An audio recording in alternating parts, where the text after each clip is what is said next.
Hola, ¿cómo están? Soy Gio López y hace un par de días me fui a meter a Fundación Rosas Botrán porque hay una exposición que se acaba de hacer que se llama Sentir lo Invisible. Un concepto muy interesante porque se trata como que de poder palpar, de poder hacer un recorrido donde uno pueda sentir y hacer perceptibles ciertas características de las obras que tienen expuestas para gente tal vez no vidente o para gente que tiene alguna limitación y que necesita percibir o necesita que se le cuente y se le describan las cosas que está observando. Un concepto súper interesante. Entonces hice una visita corta y dentro de lo que fui encontrando, pues les voy a dejar extractos de video aquí mismo, aquí a la par, van a ir apareciendo. Y como siempre, que me voy a meter a algún lugar dentro de todo lo que veo, pues hay cosas que me gustan más y trato de destacarlas y de conocer a los artistas y de averiguar un poquito de qué es lo que están haciendo, por qué lo hacen, por qué tienen el estilo que tienen y bueno, adelante. A diferencia de otras veces que he visitado galerías, esta vez hay muchísimo más arte figurativo. Eso es de destacar, porque a veces como que prevaleciera el abstracto, esta vez no es así, casi un 20 o un 25% de las obras son abstractas, el resto es figurativo y de verdad que es interesante, porque los figurativos comunican más, comunican de mejor manera muchas más emociones. El abstracto, por cierto, también lo puede hacer, pero la figuración tiene su parte hermosa y a mí me alegra que haya habido bastante esta vez, bastante arte figurativo. Al inicio del recorrido, la parte inicial, digamos, de la galería tenía bastante obra abstracta.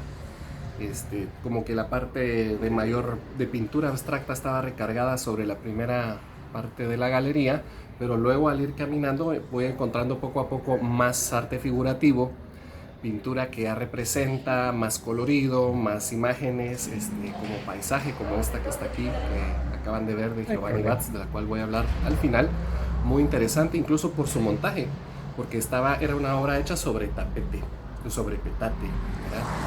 Así vimos objeto intervenido y vimos una característica muy interesante, así como esta que ven acá, que es que se ha roto, empieza a romperse la rigurosidad del marco rectangular, así con esa obra que vimos que era como de orilla de rompecabezas. Entonces todos esos conceptos creativos empiezan a aparecer más arte figurativo, arte pop como el que tenemos aquí, que es una mezcla que he contado de cómics, de cine, de colores vibrantes, de imágenes así un poco más estridentes propio del arte pop. Entonces había cada vez más figuración. En la escultura incluso también más figuración, a pesar de que había algunas como esta que está acá, que pareciera ser como una especie, no sé, como de fósil incluso, pero la mayoría de las esculturas tenía también figurativo. Paisajes, tenemos este simbolismo ahí de Angie Chung, de la cual también voy a hablar un poquito al final, y figuras cada vez más poéticas, obras que tratan de contarnos historias y que se disfrutan de verdad, así como esta, que es un paisaje en medio de los árboles. A mí me recuerda mucho incluso la temática del Hobbit o del Señor de los Anillos, porque son obras que representan casitas en medio de un follaje, en medio de ramas, en medio del bosque. De verdad, muy, muy interesante. La obra de Giovanni Batz es súper interesante porque es una obra grande, de grandes dimensiones, perdón, es vertical y tiene varias curiosidades. La primera es de que está hecha sobre una especie de petate, sobre un como tejido, una cuestión artesanal sobre la que él ha ido pintando y haciendo toda su gráfica. Esa es una de sus características. La otra es que está montada en una especie de bastidor completamente anormal en temas de arte. Es una cuestión de madera, es un marco interesante, grande, ¿verdad? Y la obra está sujeta al marco por medio de lazo. Es una especie de cuerda que zigzaguea como que si estuviera con puntadas en toda la orilla. Muy, muy interesante. La obra de Johanna Fretsch. A ella la sigo en redes sociales y es una persona muy talentosa que construye su obra sobre cualquier tipo de superficie. Es una artista que me gusta porque se complica. No es que agarre un papelito y dibuje y haga sus trazos. Inventa un montón de superficies sobre las cuales ha hecho su obra y es de verdad muy, muy original. Estos son dos objetos intervenidos, son grabadoras y de verdad que sí, se echa de ver que hay mucho talento y hay gente que está innovando. Yo he insistido en eso. Hay que innovar, hay que buscar nuevas maneras y seguir creando. La obra de Josué Ramírez también tiene características que la hacen única porque al igual que la otra no está montada en un marco normal. En este caso él ha escogido una forma como de rompecabezas que tiene partes sacadas y partes así de que simulan las piezas de un rompecabezas y sobre ellas está hecha la gráfica, que por cierto tiene muchísima textura. Al acercarse, cada una de las piecitas, de las pequeñas partes que están dibujadas en la obra tiene textura. Muy, muy fino su trabajo. La obra de César Pineda Moncrief es de verdad una delicia. Esta cosita que está aquí a la par dice tantas cosas en una obra tan pequeña y tan monocromática porque es una niña como que va volando como que si lo hubieran sacado de un cuento de Peter Pan en dirección hacia la luna que la mira de frente con unos ojazos grandes. Es como que fuera, no sé, es como que se lo ha sacado de un cuento.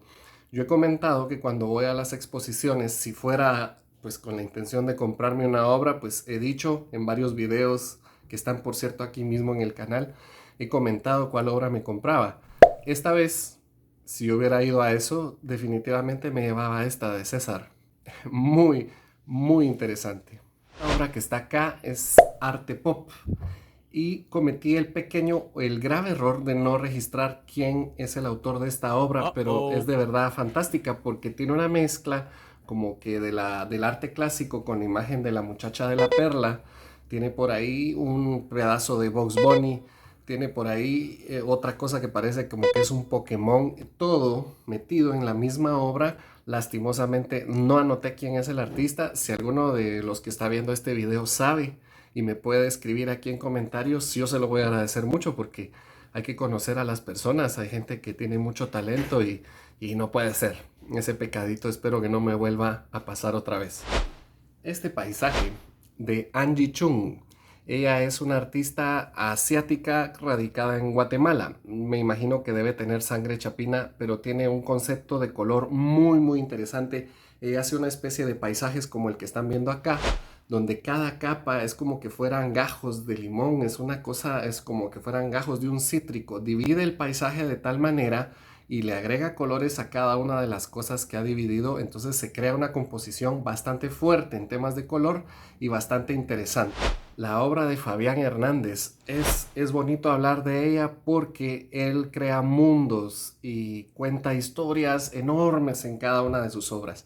La que tenemos acá es hermosa porque tiene varias representaciones. Una es una barca que va con una especie de tulipanes navegando en el aire, o sea que no está en contacto con el suelo, está flotando y va en dirección hacia una ciudad que está como en la penumbra.